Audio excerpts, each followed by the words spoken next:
Ciao, I'm a Trabolmeicher. So far, they liked it immediately. What was cool about this record, it's our 6th album, and it's the first one that ever came out worldwide all on the same day. So when we came over to Italy, and we've just been on tour in the UK and Germany and Belgium, everyone knew the new songs already, which is a good feeling for us because our 5 other albums, some of them have never came out. So a lot of people don't know the songs as well as they should. So the fans' reaction is great. It's good to know on our 6th album, you know, we're still writing songs people like, and they like them more than ever. So we're just happy we could come overseas 2 months after our new album came out. People are singing and dancing and stuff.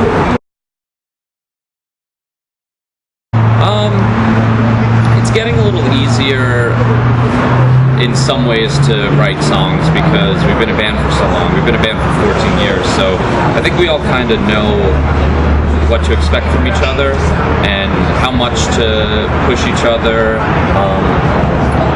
So it's definitely just another Bayside album, but we always try to be better musicians, better songwriters, better lyricists, and stay within the mold and the sound that we've created for ourselves.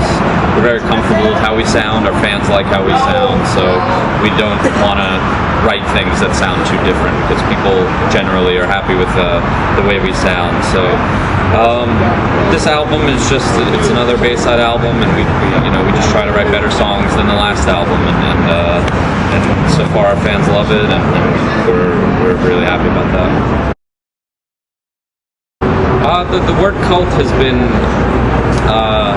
kind of circulating around us and our fan base for about 10 years. When we put out our first album, Sirens and Condolences, we did have kind of like a little tagline that said Bayside is a cult, that went with the album, and we put it on shirts and different kinds of merchandise, and it just stuck with us for a long time because we've never really been the hugely, successful band. We've always kind of just done our own thing, and the people who do know us love us, and it's kind of like a cult-like atmosphere. So it's something that was familiar to people, and we just felt like it was a huge achievement for us to put out our 6th album. We've been a band for so long at this point that naming the album Cult was kind of a shout out to our fans, and then also just having us feel really accomplished and happy with the fact that we put out our 6th album and we're still going after 14 years.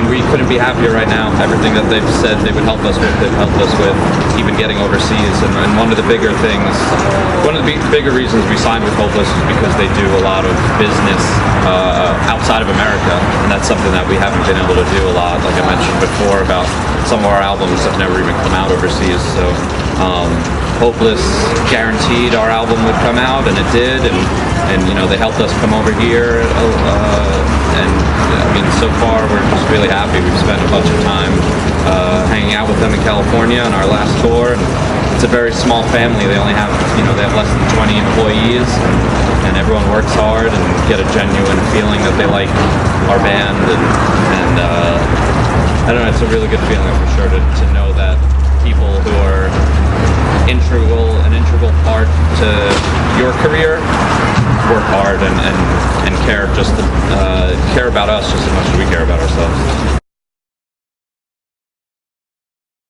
We've only played about half of them live so far. The one song we've only played a couple of times called Hate Me. I think it's the 3rd song on there. I love that one a lot. And Stuttering we play usually every night. It's a lot of fun. For me in particular, because the bass is a lot of fun in that. But the energy in the song it really is like, when we're playing it live, it feels a little different than other Bayside songs, but you could tell that when we're playing it, people who know it are excited, and then people who don't know it are getting excited, because I think that it must translate easily, and people like it as if it's their first time hearing it. By the 2nd or 3rd time the chorus comes around, they're really liking it, so that's just a good feeling for us.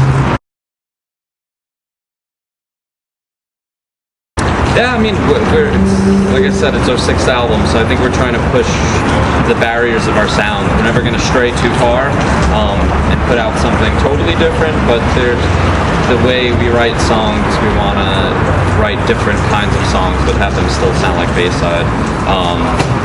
So I don't know. I use our fans as a judgment, and some fans say it sounds like our first album, some fans say it sounds like our last album, people say it sounds completely different, so everyone hears things differently, but I just know the way we write songs. I know it's still us, but we're just trying to, I guess, push the barriers of our sound a little bit. I don't know, it just sounds like everything else to me, really. I don't know. I mean, we've always written the same kind of songs, I feel like. I feel like the only album that might stick out at this point is actually our first one, because that one had like 2 different band members, a different person writing the lyrics. When people say that the first album is their favorite one, I kind of think it's weird, because that's the only one, I think that's the one that sticks out the most and doesn't really sound that much like us. But I don't know. Everyone's entitled to their own opinion, so whether they like it or not is their own prerogative. I don't think it sounds anything too crazy for how we've sounded previously.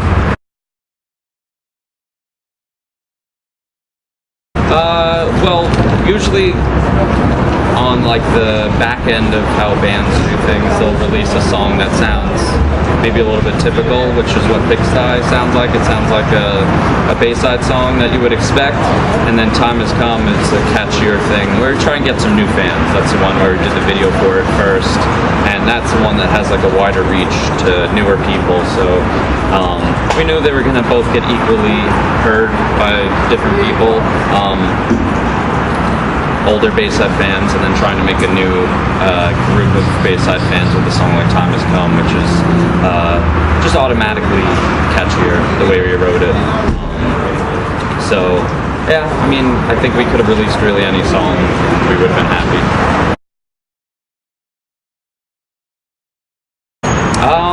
Let's see, well, it's our 3rd time touring with them. We toured with them like 3 or 4 years ago, and then last spring, and now this is our first time leaving America with them. And it's a blast. I mean, we have similar sounds, so it's good to play in front of their fans who should also like us, because we kind of sound similar. And I don't know, the most fun that we've had with them is the past couple of days we've had festivals where we're watching each other's bands play in front of a couple thousand people, which is cool, because we've only done together smaller club things where there's like 1,000, 1,500 people. So it was good the past couple of days to watch them and us play in front of 2, 3, 4, 5,000 people. It was really cool.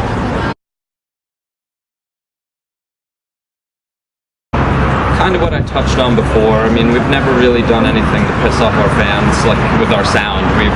We're comfortable with how we write songs and how we sound, and I think that just makes people that much more excited for the next record, because they know what to expect, but it's, you know, we're just trying to get better. They know the next album is going to sound like us, but it's just completely different songs, you know, different lyrics and different songwriting, all that type of stuff. So for us, it's just the fact that we've never wanted to be a trendy band. We've never looked at what was popular and then tried to emulate it, whether it's how a band looks, how a band sounds, what another band is doing. We've kind of just always done our own thing, and that's how we've, you know, we've always progressed in 14 years of being a band. We've never gone backwards. We've never put out an album that people didn't like and then decided not to listen to us anymore or anything like that. So just really not being trendy or caring what's going on. We always just do our own thing. Eggs? I don't like them in most things. Maybe scrambled eggs I like for breakfast, but I couldn't just eat a hard-boiled egg or something.